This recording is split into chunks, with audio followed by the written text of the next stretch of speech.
बड़ी खबर, पाकिस्तानी सीमा हैदर बार बार बयान बदल रही है। जी हां, इससे उसकी कहानी कुछ उलझती नजर आ रही है। 2 दिन की एटीएस की पूछताछ में कई चौंकाने वाले खुलासे सामने आए हैं। सीमा हैदर ने यूपी के सोनौली बॉर्डर से नहीं बल्कि सिद्धार्थनगर के रूपनदेही खुनवा बॉर्डर से भारत में एंट्री की थी।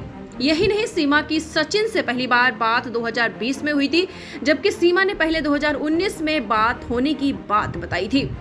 एटीएस सूत्रों के मुताबिक अगले 2-3 दिन में सीमा को अरेस्ट किया जा सकता है। सीमा के पास से अलग अलग नाम के 2 पासपोर्ट, अलग अलग डेट ऑफ बर्थ वाले डॉक्यूमेंट के अलावा एक टूटा फोन भी बरामद हुआ है।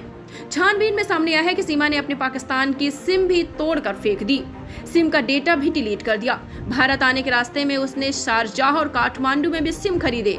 सीमा के पास खुद का एक्टिव फोन था, लेकिन वो पाकिस्तान से सचिन को कॉल किसी अनजान व्यक्ति के हॉटस्पॉट से करती थी। सचिन के पास भी एक टूटा फोन मिला है। सीमा ने सिद्धार्थनगर के रूपनदेही खुनवा बॉर्डर से भारत में एंट्री की, जबकि पहले उसने नेपाल के सोनौली बॉर्डर से भारत में एंट्री करने की बात बताई थी। दीक्षांत एडुटेक लाया है दीक्षांत ई लर्निंग ऐप। बने दीक्षांत का चैनल पार्टनर और अर्न करे लाखों रुपए प्रति महीने। चैनल पार्टनर बनने के लिए विजिट करें www.dikshans.com। उसने जिन 2 जगहों का जिक्र किया था, उस दिन उन दोनों ही जगहों से किसी भी थर्ड नेशन सिटीजन ने एंट्री नहीं की थी। केंद्रीय एजेंसियों की जांच में यह बात सामने आई है कि 13 मई को भारत नेपाल सीमा सोनौली सेक्टर और सीतामढ़ी सेक्टर में किसी भी थर्ड नेशन सिटीजन की मौजूदगी की कोई जानकारी सामने नहीं आई है। सीमा और सचिन ने इन्हीं दोनों जगह से भारत में एंट्री का दावा किया है। जब उस दिन के सीसीटीवी फुटेज खंगाले गए तो वहां कहीं भी सीमा नहीं कहीं दिखाई दी है। जैसा कि नियम है कि तीसरे देश का कोई भी नागरिक भारत नेपाल सीमा से इस पार या उस पार जाता है तो दोनों देशों की पुलिस एक दूसरे को इसकी जानकारी देती है, लेकिन ऐसी कोई भी सूचना भारत की पुलिस को नहीं मिली। इससे साफ पता चलता है कि दोनों ने झूठी कहानी रची है। शुरुआती जांच में खुलासा हुआ है कि नेपाल में न्यू विनायक होटल के कमरा नंबर 204 में सीमा हैदर और सचिन फर्जी नाम और पते के साथ रहे थे। वहां सीमा ने खुद को भारतीय और सचिन की पत्नी बताया। होटल के रजिस्ट्रार में भी दोनों ने अपनी असली नाम नहीं बताए, बल्कि फर्जी नाम ही बताए हैं।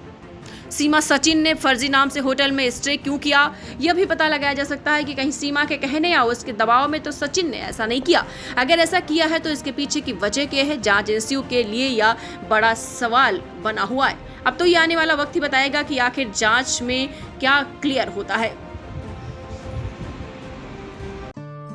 दीक्षांत एडुटेक लाया है दीक्षांत डिजिटल क्लास। दीक्षांत डिजिटल क्लास का उपयोग कर छात्र बना सकते हैं पढ़ाई को बेहद आसान और मजेदार। दीक्षांत डिजिटल क्लास को स्कूल में बैठकर देखना है तो पेन ड्राइव और स्मार्ट टीवी बनेगा सही माध्यम। चलिए अब ये भी जानते हैं कि दीक्षांत डिजिटल क्लास का फी स्ट्रक्चर क्या होगा।